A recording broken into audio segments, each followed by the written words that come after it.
Les deux pigeons. Deux pigeons s'aimaient d'amour tendre. L'un d'eux, s'ennuyant au logis, fut assez fou pour entreprendre un voyage en lointain pays. L'autre lui dit « Qu'allez-vous faire? Voulez-vous quitter votre frère? L'absence est le plus grand des maux. Non pas pour vous, cruel, au moins que les travaux, les dangers, les soins du voyage changent un peu votre courage. Encore si la saison s'avançait davantage, attendez les zéphyrs qui vous pressent. Un corbeau tout à l'heure annonçait malheur à quelque oiseau. Je ne songerai plus que rencontre funeste, que faucon, que réseau. Hélas, dirais-je, il pleut. Mon frère a-t-il tout ce qu'il veut, bon souper, bon gîte et le reste? Ce discours ébranla le cœur de notre imprudent voyageur. Mais le désir de voir et l'humeur inquiète l'emportèrent enfin. Il dit « Ne pleurez point. 3 jours au plus rendront mon âme satisfaite. Je reviendrai dans peu conter de point en point mes aventures à mon frère. Je le désennuierai. Quiconque ne voit guère n'a guère à dire aussi. Mon voyage dépeint vous sera d'un plaisir extrême. Je dirai, j'étais là, telle chose m'avint. Vous y croirez être vous-même. » À ces mots, en pleurant, ils se dirent adieu. Le voyageur s'éloigne, et voilà qu'un nuage l'oblige de chercher retraite en quelques lieux. Un arbre seul s'offrit, tel encore que l'orage maltraita le pigeon en dépit du feuillage.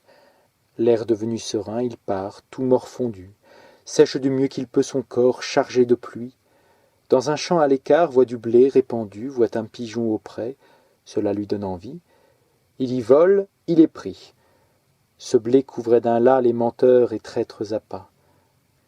Le lacs était usé, si bien que de son aile, de ses pieds, de son bec, l'oiseau le rompt enfin, quelques plumes y périt. Et le pis du destin fut qu'un certain vautour, à la serre cruelle, vit notre malheureux, qui, traînant la ficelle et les morceaux du lacs qu'il avait attrapés, semblait un forçat échappé.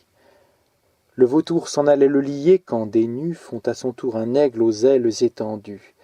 Le pigeon profita du conflit des voleurs, s'envola, s'abattit auprès d'une masure, crut pour ce coup que ses malheurs finiraient par cette aventure. Mais un fripon d'enfant, cet âge est sans pitié, prit sa fronde, et du coup tua plus d'à moitié la volatile malheureuse, qui, maudissant sa curiosité, traînant l'aile et tirant le pied, demi-morte et demi-boiteuse, droit au logis s'en retourna. Que bien que mal elle arriva sans autre aventure fâcheuse.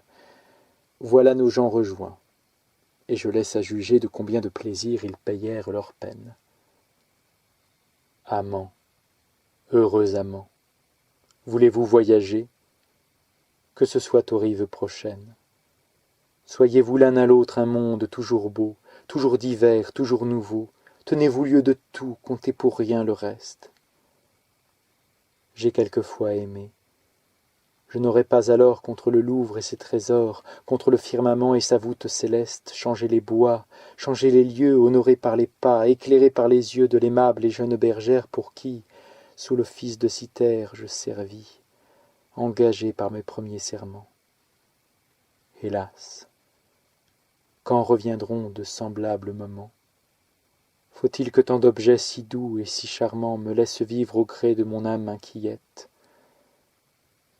Ah, si mon cœur osait encore se renflammer, ne sentirais-je plus de charme qui m'arrête?